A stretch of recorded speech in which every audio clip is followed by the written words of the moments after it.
We're here in Northern Sonoma County with a taste of some smoking summertime wines. There's something gorgeous about a crisp, refreshing white wine that you do on a beautiful sunny day. Spring is here and it's time. We're here at Boleto Vineyards and Winery, and I'm thrilled to be joined by winemaker Anthony Beckman. You have a little bit of a different background on how you got into the winemaking field. I started out as a daily newspaper reporter. Yikes. Oh yeah, it was great and it was terrible all at the same time. So what do you think's harder, being a winemaker or being a newspaper man?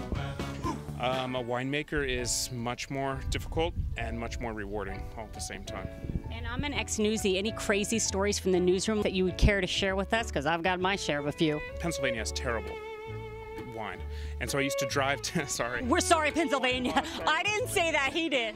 Sorry, this is totally illegal. So I would drive to Delaware and load up the back of my car with cases of wine, and then I would go to the newsroom at the Philadelphia Inquirer, and I would sell them from the back of my trunk, and that was kind of the point when I knew I should have been doing wine and not news. It's like ding, ding, ding, ding. What's the giveaway, right? Yeah, exactly. And I'm like, whoops. So it only took 6 more years to get on the right track. You definitely are on the right track now. Let's talk a little bit about summer and some of the different light, crisp, fun white wines that you do. We do 2 Chardonnays. One of them is tank fermented and one is barrel fermented. The tank fermented is like the perfect summertime wine. It's really bright, it's crisp, it's floral.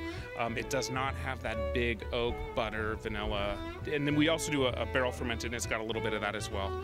We do a rosé of Pinot Noir, which we release early and it sells out quickly. One of our flagship wines is Pinot Gris. People don't realize that Pinot Gris and Pinot Noir are cousins. They look a lot alike. They need the same kind of temperature, they need the same soil. And when you taste it, you can see like, okay, this is grown in a place that was made to grow Pinot Gris, and it's really one of our flagship wines. And one of my favorite wines, which is the wine we have in front of us, is Gewürztraminer. I love Gewürz. I'm very much an Alsatian kind of guy. The style is Alsatian. It's not sweet. I mean, there's a tiny little bit of sugar, but 99% of the people are going to call it dry and crisp. If people don't order Gewürztraminer, it's because they don't know how to say it. They see that long word and they go, Gewürz, woo, Gewürz what? It's Gewürztraminer. The W is a V, right? It is, and if you don't like the name, just call it Gewürz. Everybody in the world will know that you've done it right. Gewürz? Gewürz, you got it. Not Gewürzt. No. Gewürz. That would not do. That would be really bad. Gewürzt is no. Gewürz. And the fun in the sun continues here at Taft Street Winery. I am thrilled to be joined by winemaker Evelyn White. You all started in the 1970s in Oakland in a garage on Taft Street. Is that correct? Yes, it was called Taft Avenue, and it was started by a couple of young men who were Berkeley graduates and found their way into the beverage industry for personal use in this garage. Fast forward now all these years later, very well known for your whites, winning awards left and right. 8 out of 10 years, Wine Spectator calling you one of the best buys in Sonoma. Yeah, we do okay. Yeah, we're kind of proud of ourselves.